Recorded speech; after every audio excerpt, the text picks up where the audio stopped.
Assalamualaikum warahmatullahi wabarakatuh. Hai good momies, ketemu lagi sama Evi. Nah, di video kali ini karena kita masih terjebak di rumah, saya mau nunjukin beberapa tambahan kegiatan yang bisa kita lakukan di rumah sama menu-menu atau makanan apa aja yang bisa kita masak bareng-bareng sama si kecil. Simak yuk!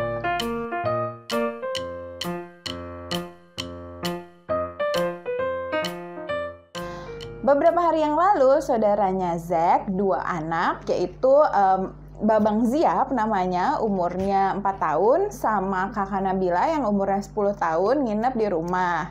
Soalnya biar Zack ada teman, sekaligus mereka kan lagi periode belajar di rumah ya, jadi kita ajak ke rumah supaya Zack ada teman main. Nah, pagi-pagi setelah kita sarapan, mereka pada ngerjain tugas. Yang gede emang udah sekolah kan, dapat tugas dari sekolahnya. Yang kecilnya si Babang Ziap, saya kasih tugas buat ngerjain apa gitu. Nah, habis itu Zack bangun, kita main bareng. Lalu biasanya saya bikin kegiatan memasak. Kenapa? Pertama sekalian buat makan siangnya mereka. Mereka juga seru, sayanya juga nggak perlu pusing mikirin makan siang. Terus kita main-main lagi habis makan. Selama mereka di sini, tentunya saya harus memikirkan kegiatan apa yang seru untuk dilakukan anak yang beda-beda umurnya ini ya kan. Jadi pertama kita melakukan scavenger hunt, yaitu kita keluar rumah, gak kemana-mana, cuma keliling sekitar komplek aja buat nyari benda-benda tertentu. Jadi saya suruh mereka cari daun yang bentuknya menjari, daun yang bentuknya menyirip, sama yang sejajar tulang daunnya. Kemudian saya minta cari bunga warna ungu, saya minta cari bunga warna kuning. Lalu habis itu mereka bertiga ditemani saya, kita keluar tuh sembari hitung-hitung untuk berjemur supaya kita dapat sinar matahari. Walaupun kita stay at home, diam di rumah aja, kalau bisa tetap 10-15 menit kita kena sinar matahari supaya daya tahan tubuh kita tetap bagus. Satu lagi nih yang belum kita ketemu ya, yang kayak gini nih, ayo kita cari yuk.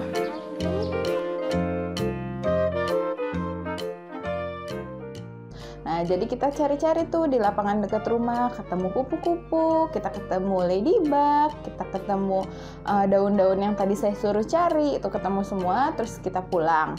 Ketemu apa aja tadi? Yang di checklist udah semua? Coba lihat. Terus selain yang di checklist, nemuin apa lagi? Burung gereja, capung, kupu-kupu, sama kucing lalu. Oke deh. Ting. Habis itu kita bikin makanan. Nah, yang kita bikin adalah pizzaan. Itu pizzanya nggak pakai adonan pizza, nggak pakai roti pizza, pokoknya pakai roti tawar aja biar mudah dan gampang didapatkan. Terus saya sediakan juga sos spaghettinya, keju, sosis, dan jagung manis. Jadi mereka bebas deh mau pakai topping apa, mau kejunya seberapa banyak. Nah, biasanya anak-anak yang suka pilih-pilih makanan, kalau misalnya mereka terlibat dalam proses pembuatan makanan, mereka akan lebih mungkin makan makanan itu. Kalau udah selesai nih, mereka udah cukup, merasa cukup ngasih toppingnya, saya panggang di oven. Cuma sebentar aja kok, orang bahan-bahannya sebenarnya semuanya udah mateng kan. Cuma 10-15 menit, atau alternatifnya bisa juga di atas pan, di atas wajan, terus digoreng sebentar biar bawahnya crispy atau biar anget. Nah, itu enak, mereka makan bareng-bareng habis itu.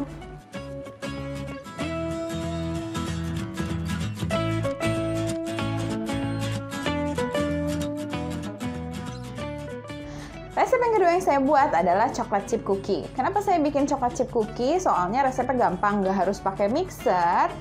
Dalam satu mangkok besar tinggal campur-campur bahannya, gulung-gulung jadi deh. Nah,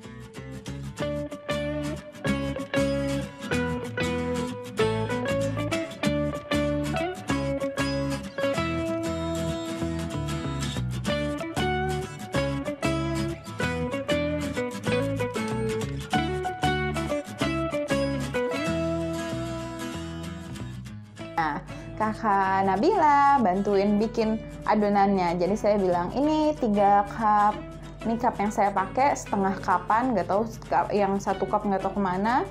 Jadi kita buat Nah, yang kecil-kecil juga bantuin untuk ngebulet-buletin sama bikin kukinya. Gitu. Cookie yang saya buat nggak terlalu banyak, jadi untuk satu kali makan snack sore udah habis karena kita rame-rame di rumah ya kan. Lalu di hari kedua, kegiatan yang saya berikan buat anak-anak adalah memandikan mainan.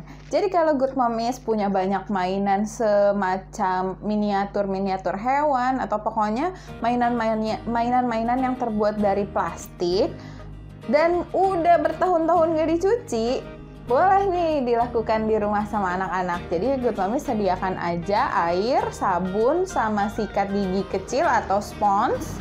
Lalu bilang ke anak-anak, ayo mandiin zebranya, ayo mandiin pandanya. Jadi saya kasih aja tuh mainan-mainan, sebenarnya kotor sih enggak, berdebu juga enggak. Cuma biar mereka ada kerjaan aja, saya suruh main air sambil bersih-bersih ya lumayan kan, jadi makin kinclong itu mainan-mainan. Siangnya saya buatkan jasuke, jagung susu keju. Bocah-bocah pasti pada suka kan, dan jagung gitu loh. Makanan yang bernutrisi, sayur kan dia masuknya, tinggi serat, banyak vitamin dan lain-lain. Jadi saya mikir kayaknya mereka kurang makan buah dan sayur kemarinnya. Jadi hari ini saya sediakan jagung itu ya kan. Jagung yang saya pakai adalah jagung frozen yang saya rebus sebentar, kemudian saya saring. Nah pas masih panas saya tambahkan margarin 1 sendok makan, saya campurkan ke jagungnya. Toppingnya saya sediakan susu kental manis, keju, dan juga mayones dan saus tomat bagi yang mau jagungnya asin. Ya udah mereka ambil seberapa banyak yang mereka mau, seberapa banyak topping yang mereka mau pakai. Ternyata pada milih pakai susu coklat dan nggak masalah dengan sedikit tambahan susu. Mereka paling pakai 1 sendok makan susu kental manis doang kan buat manis-manisin aja. Jagungnya sendiri kan udah manis, jadi hanya tambahan susu sedikit juga udah enak banget gitu.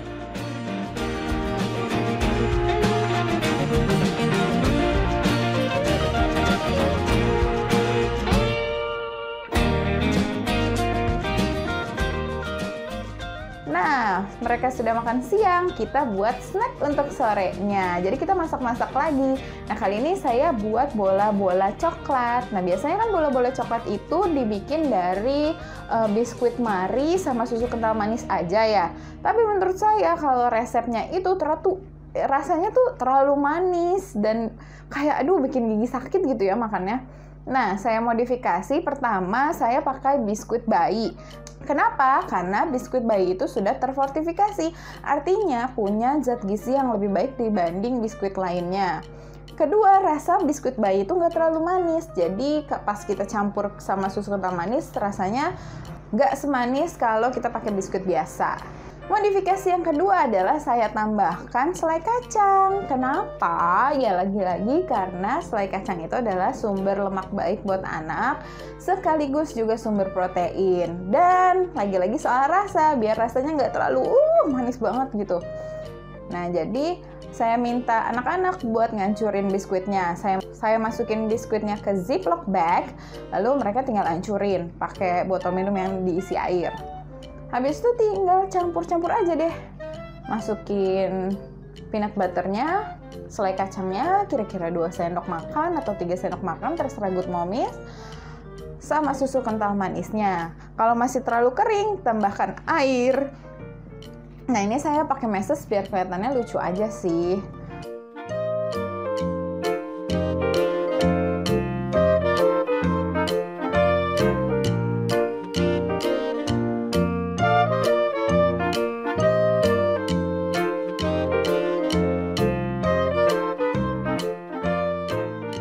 Jadinya lumayan banyak.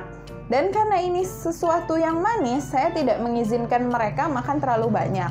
Tapi nggak saya langsung larang ya Good Momies. Jadi ada triknya nih supaya mereka makannya dikit aja. Yaitu piringnya itu saya setengah-setengahin sama pisang. Jadi itu tips saya. Jadi kalau Good Momies nggak mau anaknya makan terlalu banyak yang manis-manis, sajikan aja bersama makanan yang lain yang Good Momies merasa aman. Misalnya sajikan bersama potongan apel atau kayak saya pakai potongan pisang. Nah nanti anak-anak bakalan makan ya yang ada di piringnya itu, mereka akan menghabiskan. Kita nggak perlu, itu makan pisangnya, nggak usah makan bola-bola coklatnya, nggak usah kayak gitu. Kita diem aja, tunggu aja mereka makan yang mana. Masing-masing mereka ternyata makan dua-duanya kok. Jadi dapat juga kan buahnya, dapat kegiatannya, dapat manisnya, mereka dapat treat karena mereka makan bola-bola coklat. Bola-bola coklatnya juga gizinya lumayan karena saya udah pakai biskuit bayi, saya udah pakai peanut butter ya kan. Nah silakan Good Momies kalau misalnya bingung mau ngapain nganggur di rumah sama bocah, coba deh buat resep-resep yang tadi. Itu aja video kita kali ini. Makasih banget loh udah nonton. Setiap hari Selasa akan ada video baru, makanya jangan lupa subscribe ya. Wassalamualaikum warahmatullahi wabarakatuh. Bye.